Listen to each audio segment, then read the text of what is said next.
Welcome everybody back to another Boldcast reaction. I'm Carson. I'm Lindsay. This is Naruto Shippuden episode 173. What happened last time? Last time, we are in the backstory of Pain, and the dog died, which was incredibly sad. And we also found out that they sought out the Sannin, and that is how they met up with Jiraiya. It wasn't by chance there. Indeed. Hope you guys leave a like and subscribe if you like Naruto Shippuden. If you like our reactions, support the official release by manga. Do what you gotta do. Come here to hear what we have to say, not to rewatch the show. We're not providing this as a market substitute to legal channels. Check out Patreon to get a week ahead, as well as 5 episodes of Uncuts ahead as well. Let's go.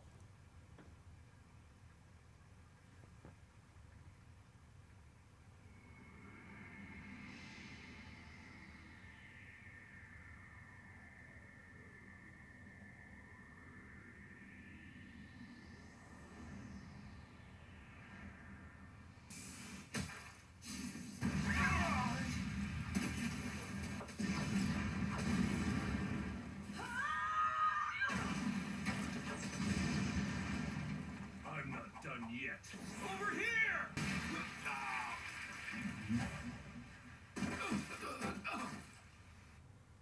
What do you want? We finally found him. Jiraiya Sensei.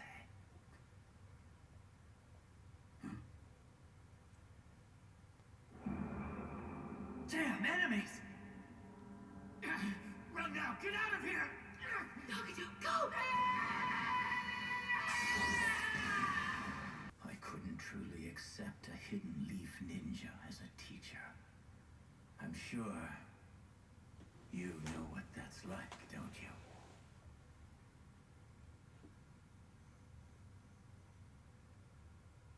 What? What does that mean? Couldn't accept... Really? Wait. What do you think he means by that? I don't know what he means by that. I genuinely don't know what he could possibly mean by that. No one has ever been in a teacherly position over Naruto that isn't from the Hidden Leaf. So did he have a... Are they insinuating Naruto has a problem? By the way, I've seen the show, for anyone who doesn't know. I've seen the show, but it's been like 7 years since I watched it. So I forget some things. I don't know what... Is that just like Orochimaru saying, "Oh, Sasuke, I knew you were coming," even though he had no preparation for it? Like, is that just something that the writer just said? Or is that... Does that mean that Naruto secretly had a problem with, like, accepting a teacher from the Leaf Village because the Leaf Village, like, hated him? Is that what he's saying? Oh, maybe. Also, we totally forgot to talk about how Nagato's parents were killed, just like in general, how they were killed. How it was like literally... There's not really much to talk about. Just like how it was an accident, kind of, but he still can't forgive them. And like even holds that against Jiraiya. Like I would be able to understand how he wouldn't be able to forgive the 2 people who did that even on accident, but he's like really welcome to racism or nationalism, where somebody from a member of a foreign army invades your homeland, destroys everyone you knew, and then kills your parents, and then you have an issue of sort of attaching yourself to people from that place. Once you've been hurt, you learn what it is to hate. But if you hurt another, you become hated, and you shoulder a sense of guilt. However, it's because one understands pain such as that one becomes generous toward others. Experiencing pain helps us to grow up, and growing up means that one becomes able to think for oneself and make one's own decisions, to know and to reflect upon pain, and then to come up with one's own answer. Jiraiya Sensei seemed to be asking himself the same question, but he hadn't figured out a solution either. Just like you haven't been able to provide any answers. Back then, I was able to come up with an answer right away. All I want to do is protect those 2, no matter what kind of pain I may be forced to endure for them. I understand. Tell me, Sensei, what are you always thinking about? There's so much war and hatred in this world. Sometimes it seems like they're the only things that really exist. I want to do something about it. And I'd really like to know what the answer to finding true peace is. After we trained for 3 years, both my body and soul grew stronger. It's a long time. I felt as if I had Like a really long time. I didn't know it was 3 years. Sensei's words always kept echoing back to me. He told me that he wondered if the solution to bringing peace to the world lay with my Rinnegan. Once, a really long time ago, people did nothing but battle. just one big unending war. That era was even worse than what we have now. Then, there came a day when a mysterious monk appeared. The first to discover the inner workings of chakra, and he tried to lead the world toward peace. It is said he traveled across the world, teaching Ninshu the shinobi creed. Time passed, and Ninshu came to be known as ninjutsu. Ninjutsu wasn't originally about fighting power. It's a teaching intended to guide people towards peace. That monk was known as the Sage of the Six Paths, and like you, he possessed the Rinnegan. I am he who shall bring peace and order. Those were said to be the sage's words. I think he believed there would come a time when people truly would understand one another and live in harmony. Perhaps Nagato. You're actually the reincarnation of the Sage of the Six Paths. I have the feeling that your eyes may realize the hopes of that sage. Sensei entrusted me with his quest, conferring his wish for peace on me, and then left the three of us. We started gathering comrades. With Yahiko as our leader, our organization quickly gained fame. People approved of our philosophy of trying to construct a peace that was minimally based on military might. However, the world was caught up in a war between the three great nations, the Stone, Leaf, and Sand. Hanzo, the leader of the This is the third Great Ninja War. They grew up during the second.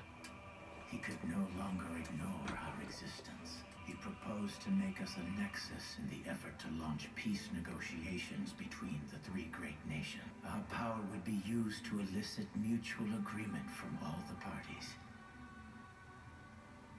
We decided to accept his proposal. The left hand shake. Decision would lead us only to misfortune. We were naive children. Misfortune? What happened to you guys after that? What happened is Yahiko died. He died? It was all merely a trap that Hanzo had laid for us. And for that petty fear, Yahiko. The next day at the rendezvous point where the negotiations were to occur, Hanzo's subordinates and the Hidden Leaf's Anbu Black Ops were already there. Hanzo had allied with a man from the Hidden Leaf named Danzo to eradicate us. Of course. Hanzo Piece of wanted to shit. usurp the seat of Hokage, while Hanzo wanted to protect his own position of power. Your organization has become a nuisance to me. You've become a nuisance to me. You're the leader, so you must die. Resist, and I'll kill her instead. You, redhead, use that to kill Yahiko. If you do, I'll spare you and the girl. Don't, Nagato! Nagato. Just kill me. All I want to do is protect the two of them, no matter what kind of pain I'm forced to endure. Nagato! Don't do it! Hurry up! Do you want this woman to die?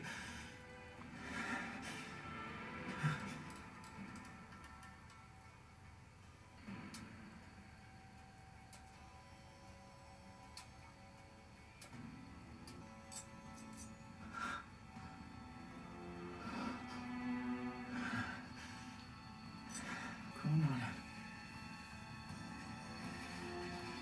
Yahi.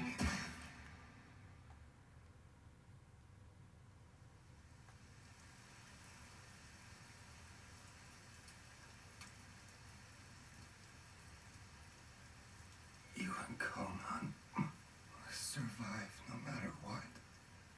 You are the savior of this world. I know you can do it.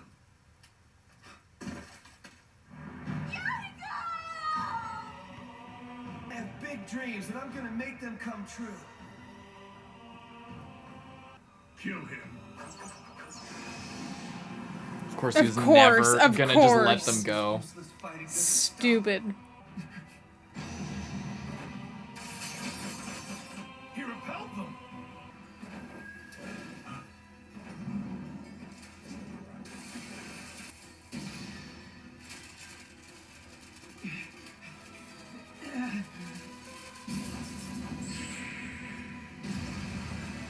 Thought that was Conan's Yeah, I thought jutsu that for a was- second.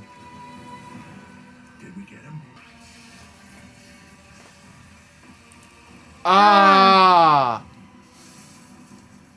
Oh my fucking... Conan, hold on to Yahiko and stay still.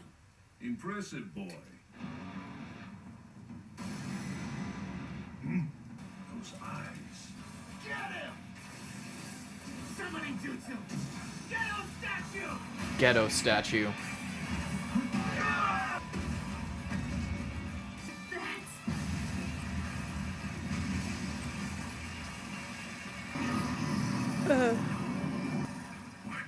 What is that? No, don't use that!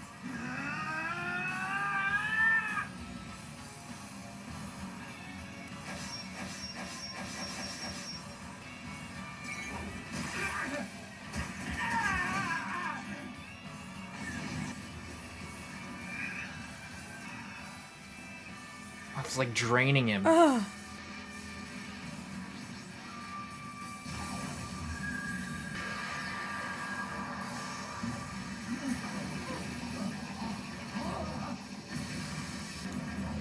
It's fucking stealing their souls. Run!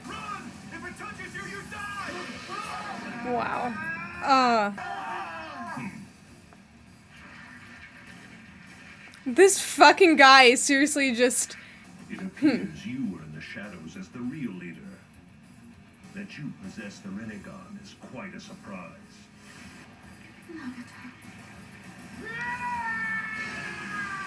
Teleportation jutsu.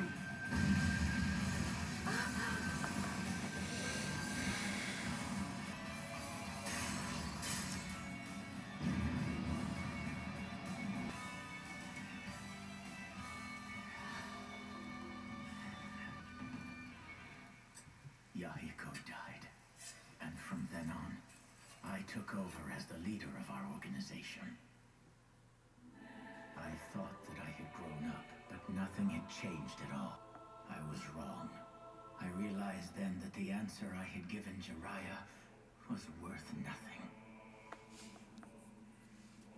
I owed Yahiko my life. He gave me my dream. He was an irreplaceable friend for whom I would have given everything. Yahiko's loss. That was my second great pain.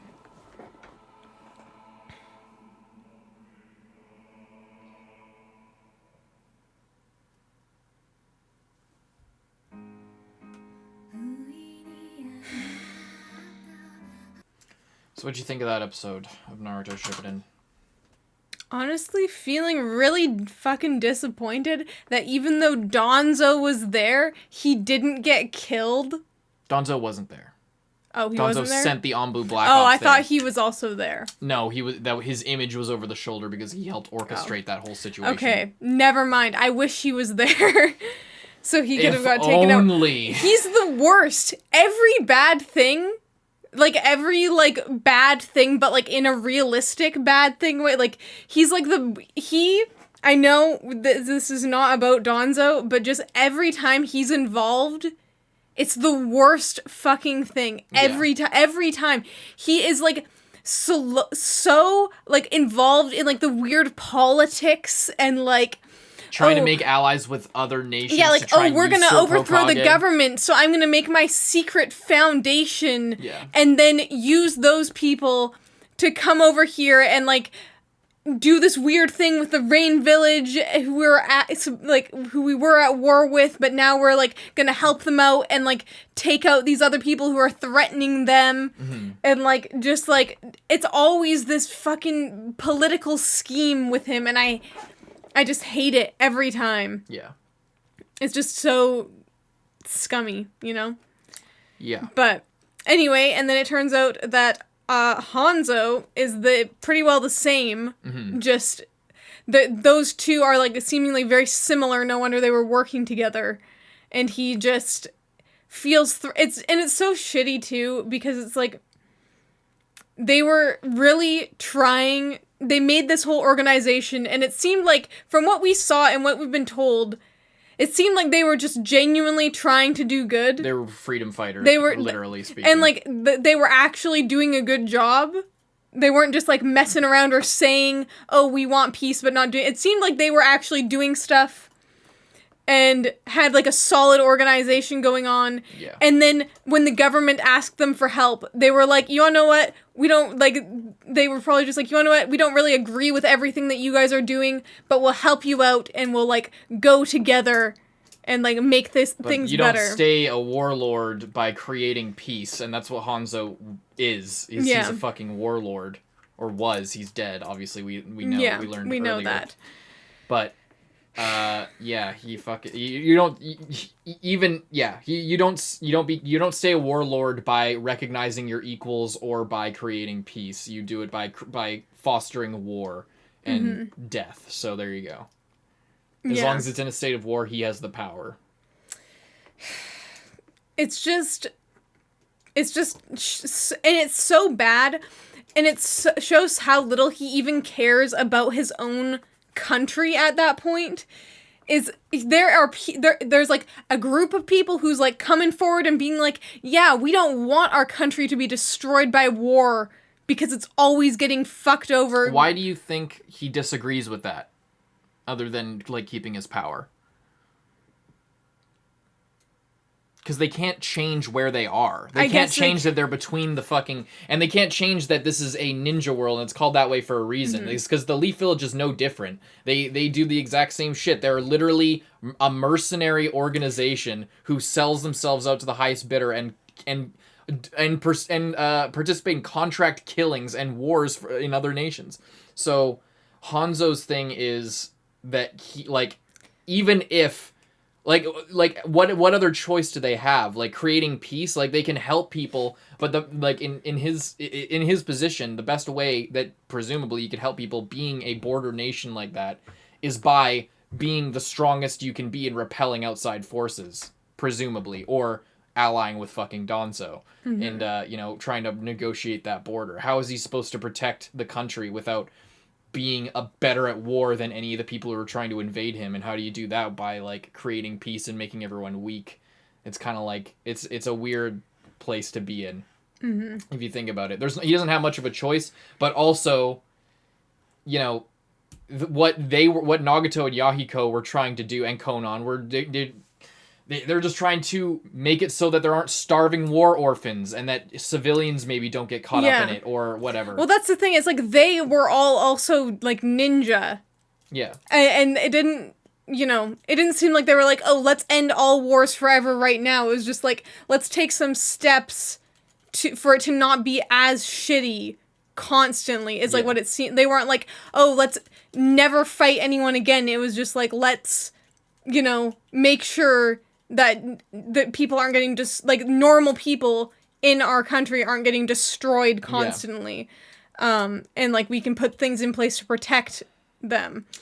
It's kind of like a Dothraki kind of thing where like, what do the Dothraki have? They have one. What is the greater number? 5 or 1? It's one leader one army behind one leader with one purpose. Where it's like, is Danzo more powerful? Is him and his force more powerful with the Akatsuki? What would later eventually become the Akatsuki, with Nagato and Yahiko's team? Or is it more powerful with everyone looking directly to him, killing their leader, taking their army for yourself, etc., etc. So there's another angle to it from Hanzo's perspective. But it's like there's no question that it's shitty, but like it's not a surprise, and it's not like nothing about it is surprising to me at all. Obviously because I've seen it before, but also because it's completely predictable that a warlord would want to stay in a country of war, especially when they have literally no other choice, since that's where all the battles are being fought, etc. Yeah. And also it's a fucked up situation because it's not like they could be like, okay, this part of the country is now part of the Land of Fire. We're selling ourselves out. Because one, they're just the ninja village. They don't make the decisions for the actual country. The feudal lords do that.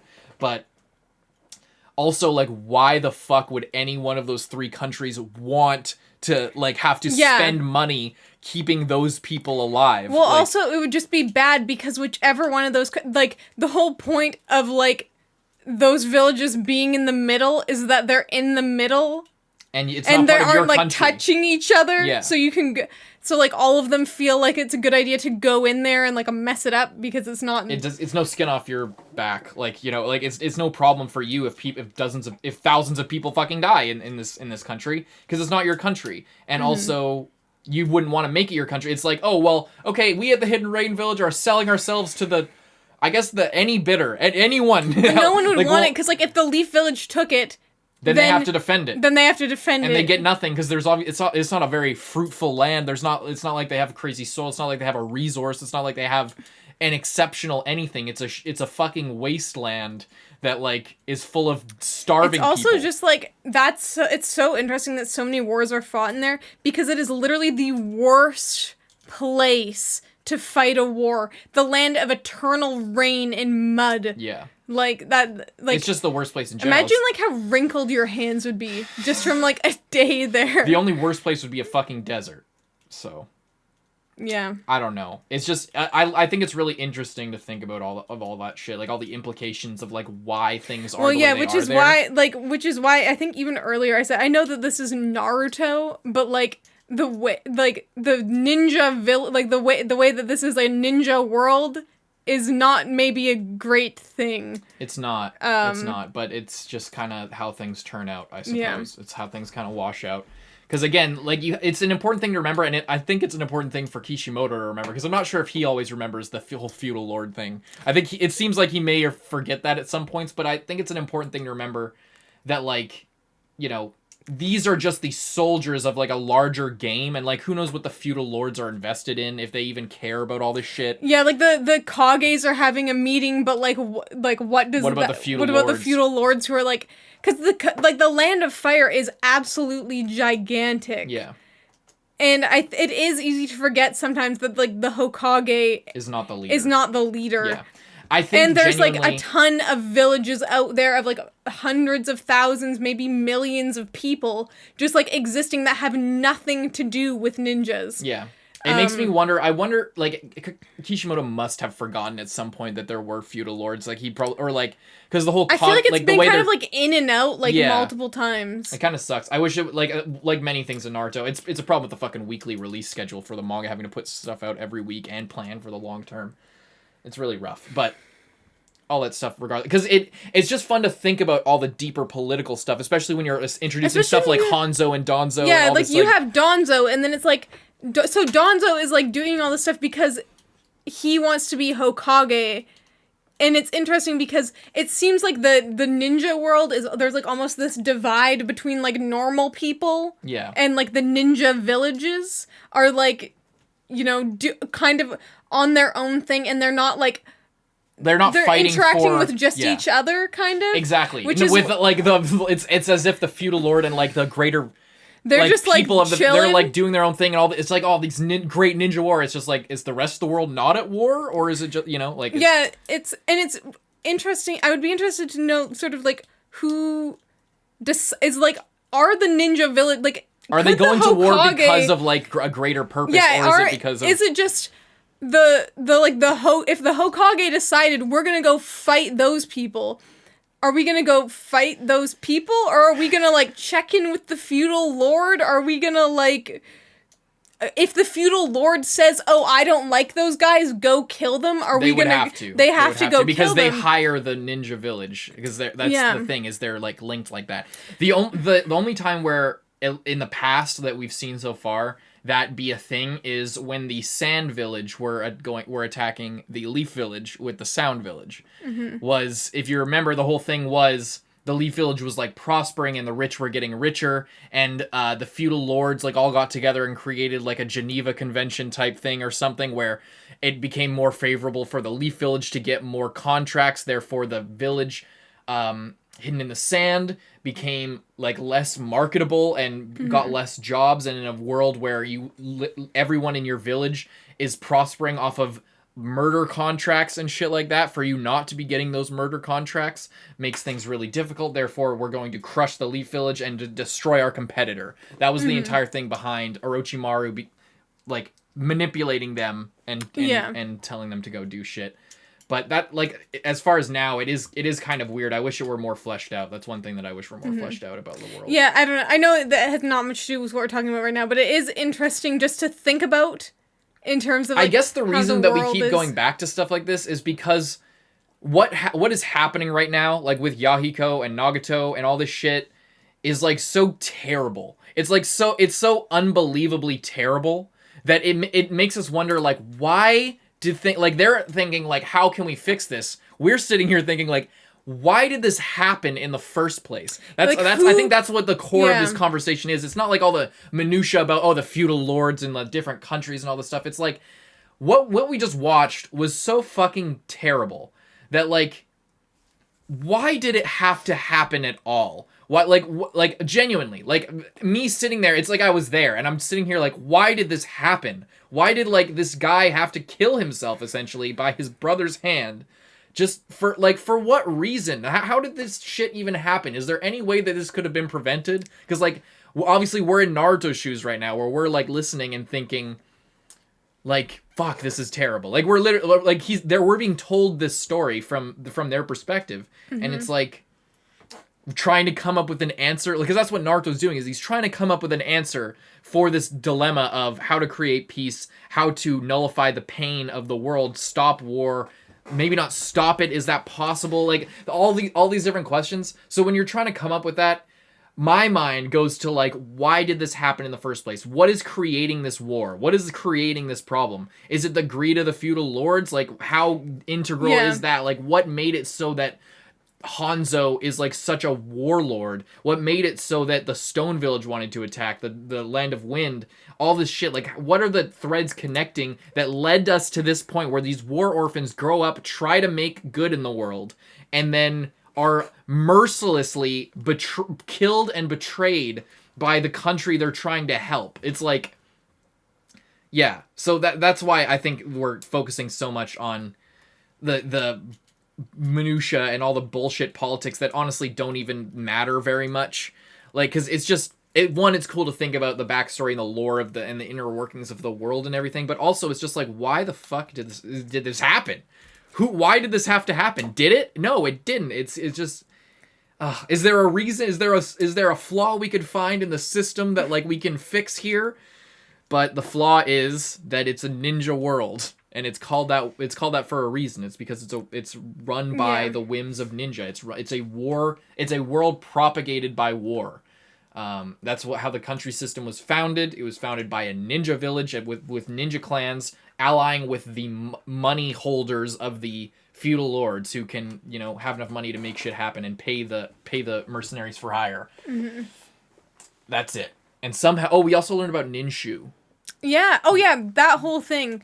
That was interesting because the Sage of the Six Paths looks terrifying. Like, every time we have seen that, like, he's got the Rinnegan wide open eyes, the Rinnegan, and, like, the like almost like a necklace, and, like, his hair is like, and he looks scary. He looks super scary. Apparently, he was a monk. But he was just a chill dude who taught this stuff to people so that like meditation. They could, like, you know, be in tune with themselves and just harness chill your physical out. And spiritual energy, not to create fireballs for people, but to, you know, be one with nature, to have have a connection with the world and stuff like that. And it was a purely, like, religious practice is what it was. It was just like a way to sort of spiritually connect yourself to the world and you know, and your place in it and stuff like that. That was the whole point of it. But the power of that was deep enough and raw enough for people to turn it into something shitty. So there you go. Yeah, I don't know, that's just interesting because they really hyped him up, but, like, the whole time. But he was not a warrior. No, he was just a dude. He was a peaceful man spreading spreading you know, Ninshu to people. So that was really interesting just to to learn about, Yeah. because we've seen him like multiple times at this point, but he always looked evil. But that scene was added with Jiraiya talking to Nagato directly Yeah. of, you are like the one that will inherit my thing. The other two, really dope, but you specifically have this special thing. I'm putting my faith in you. You are Please the do good." reincarnation. Of the For same once, six Naruto Shippuden using the word reincarnation correctly. In that Nagato seems to be actually the next version of that guy. Yeah. Um. Yeah. Well, we're Yeah. gonna see the Also, okay. we didn't even talk about Nagato getting absolutely destroyed the ghetto statue. by the ghetto statue. Gedo, by the way, ghetto statue. He just like got stabbed in the back with all those things. That was really and it sucked everything out of him, and then it seems those just stayed in his back. Did you notice a similarity? Yeah, with that thing looks a lot like the ceiling statue. Yes, and it had, you remember the 9 phantom dragons or whatever? The ceiling jutsu is like the X number of phantom dragons, each dragon for the person connected to it and giving their chakra to it. And that was what was stealing their souls. Exactly. It was the exact same shit that they used to steal the tailed beasts. Okay. I didn't notice that on my first watch of this because, 1, the eyes aren't showing. 2, the animation was kicked up in this episode during that scene, so it didn't look the same. I was thinking it looked similar. It's the same but thing. also Nagato himself looks similar, so I was just thinking maybe that was like a style choice for just him. No. Yeah, that was specifically that jutsu. That they're sealing the fucking tailed beast in that thing or something related to that. Yeah. I wonder if it was literally just meant for that. Like, I mean, it seems to be like it has 9 sets of or not sets, just 9 eyes. Yeah. But that's absolutely terrifying that it can just. It is terrifying. And like that's like the same power that like took out Shizune, of just like of ripping the soul out. Yeah. It's creepy. It's like a Grim Reaper. Yeah, it's like power. a 6 paths jutsu. So there you go. Yeah, that. Yeah. It's interesting to think about. Just there. lots of stuff going on there. I like it. I'm liking this backstory. Still don't think that what he did is like a good or justifiable thing. But I can see it, like a lot of things he like really latched on to like a lot of certain things of like you are the one. Like a lot of stuff got placed on him basically. Yeah. And he really felt like he gets told by Jiraiya like you are the person who is going to change the world, basically. Yeah. And then his best friend dies, and then he, like, first of all, he already has this thing of, like, oh, like, I don't know how I can do that. And then he gets, like, handed the torch from his dying friend of, like, yeah, it's all up to you now, buddy. Yeah. And then, so he's just like, okay, the only way that I have to do something. Like, there's clearly a lot of pressure to do something there. Well, we're gonna see what that something is. Or we did, I guess. He destroyed the Leaf Village. We're gonna see the next part of this backstory in the next episode. Hope you guys leave a like and subscribe if you liked our reaction to it. And if you want to see the next one, you can go to Patreon right now to see it, as well as get the uncut for this episode and 5 in the future. I'm Carson. I'm Lindsay. I'll see you next one. Bye-bye.